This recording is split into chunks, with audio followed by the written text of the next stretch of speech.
Welcome to Life Talks with Vanessa, bing, Adam, bong, and Caden, woof woof. And that is the introduction. Yeah.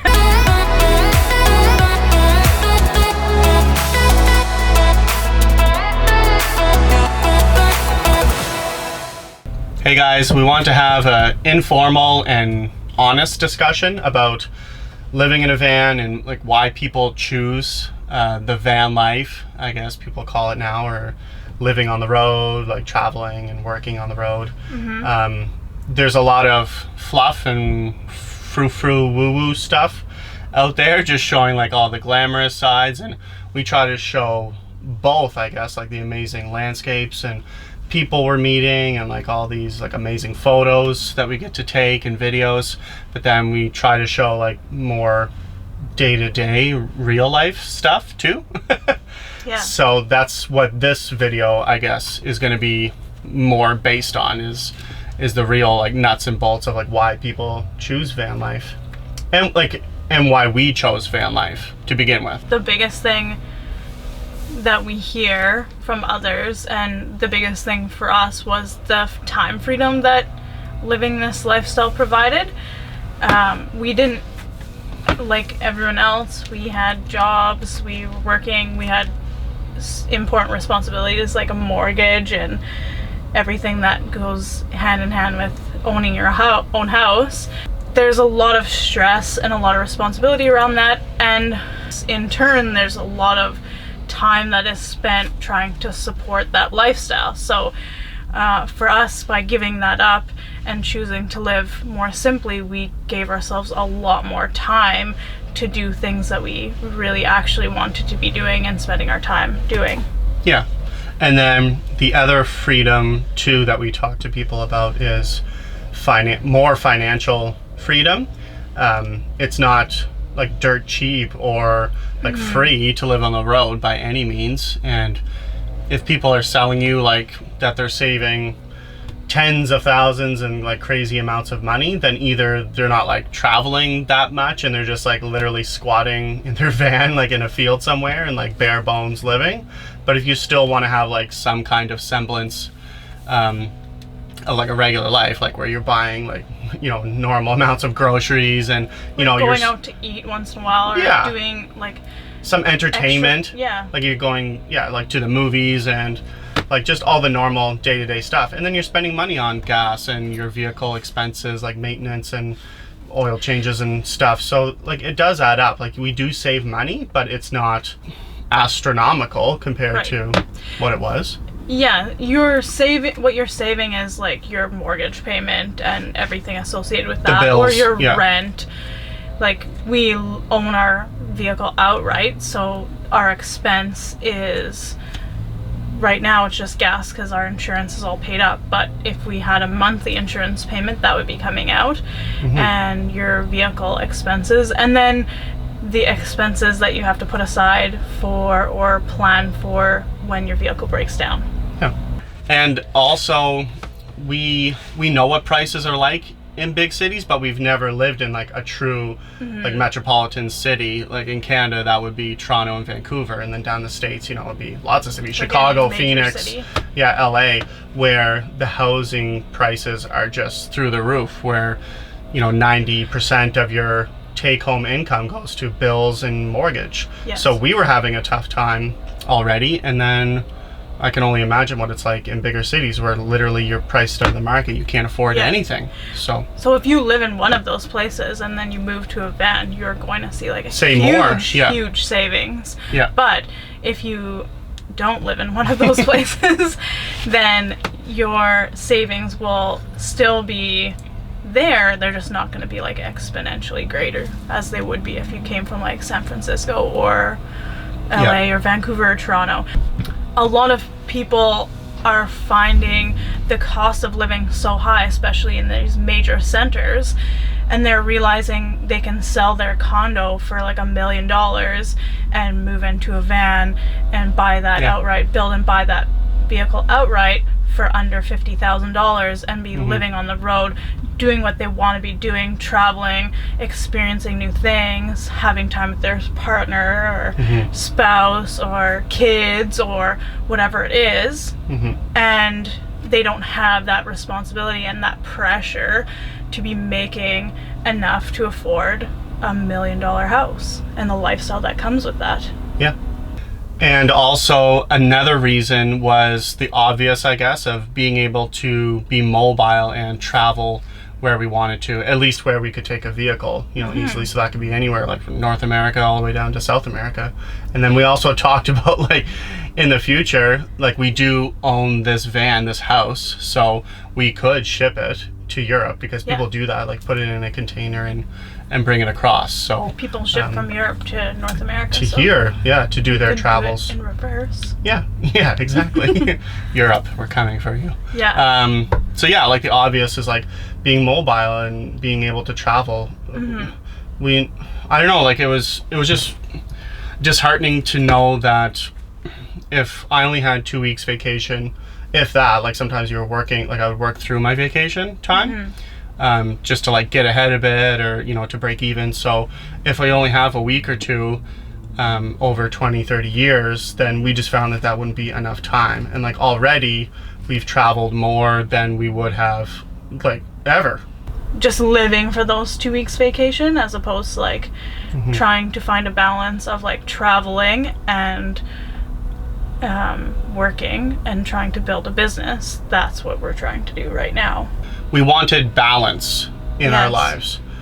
So before it was all, not all work, but a lot of it was work. And responsibilities, like adult responsibilities. And we just wanted to shift it more to like adventure, play, creativity, and also work and responsibilities, because you can't just get away from that unless you just become a hermit and live in the woods, which sometimes to me that does sound appealing in some ways, but we don't want to do that right now. So we didn't know where we wanted to live, so I think ultimately we have a vision of owning land and building a house, but we don't know where that is going to be and what that's going to look like. So we were bouncing around to different spots every couple of years, and that got expensive, and we're like, okay, well, we want to travel, we want to see our country, we want to see America, we want to maybe go further south. So let's just give ourselves the time to do that, instead of being like, okay, well, we're gonna move here, and even though that might not be where we really want to be, we're just gonna, that's where we're settling down.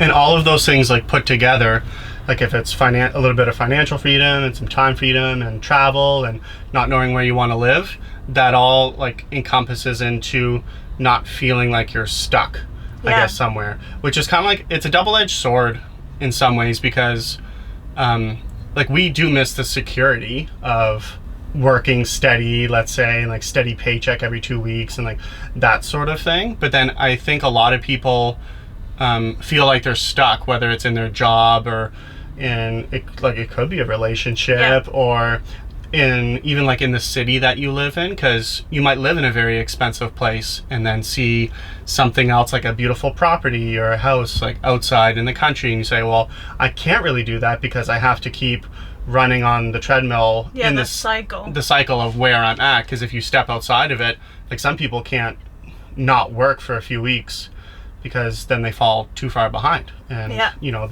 they miss out on payments and different things like that. So it all adds up to being less stressed. I was gonna say that probably the biggest benefit that I've noticed from moving into the van and traveling, and I don't necessarily think it has to do with traveling, I think it just has to do with downsizing our life.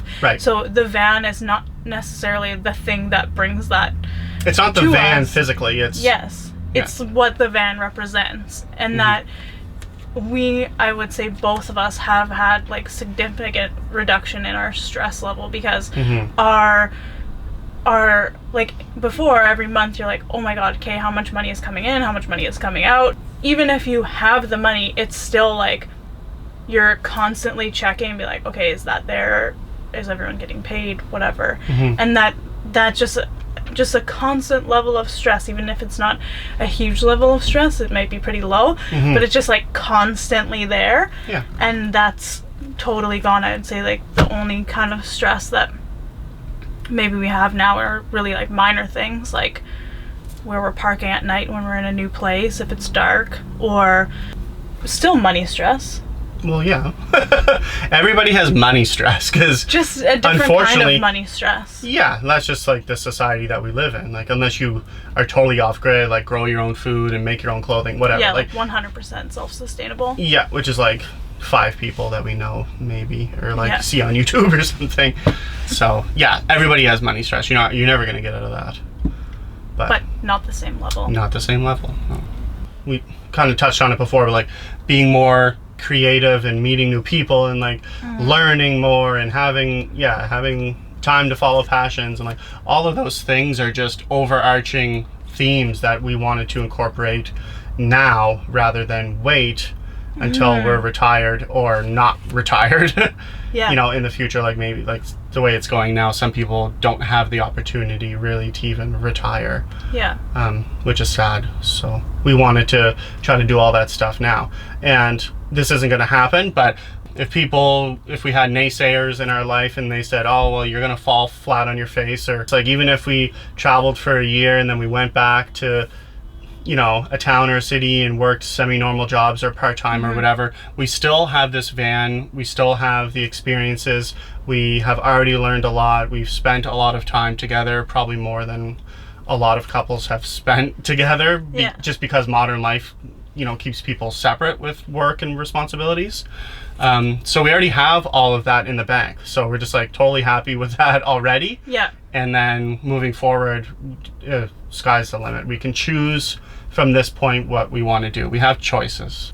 One thing that's really important to touch on is that it doesn't really matter where you are in your life, whether you're in your 20s or you're in your 60s and you're like, this is something that I want to do.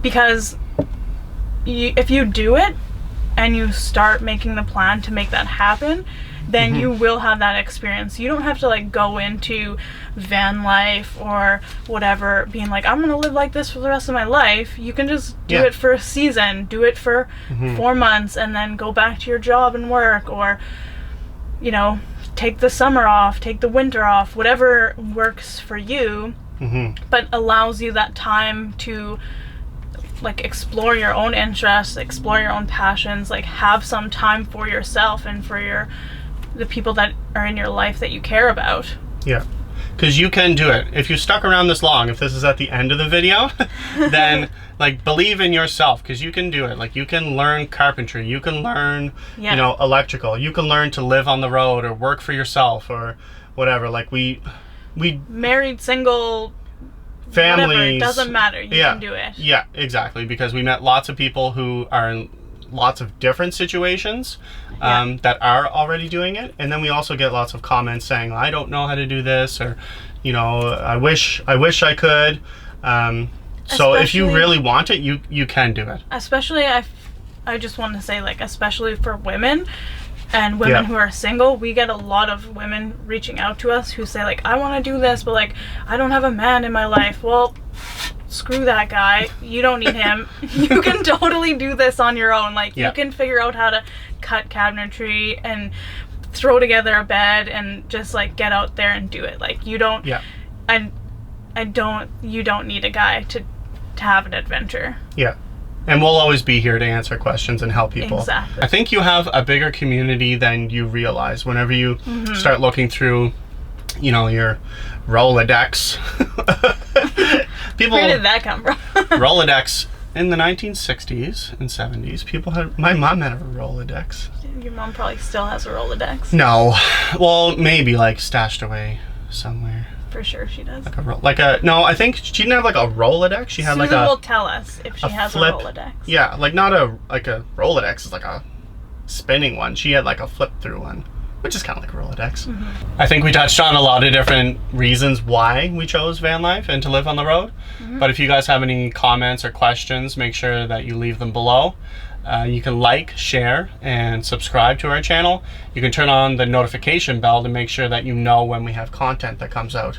We also have a few different playlists of like our van build design and our vlog and just like van life in general. So make sure you check that out as well. And we'll see you on the next one.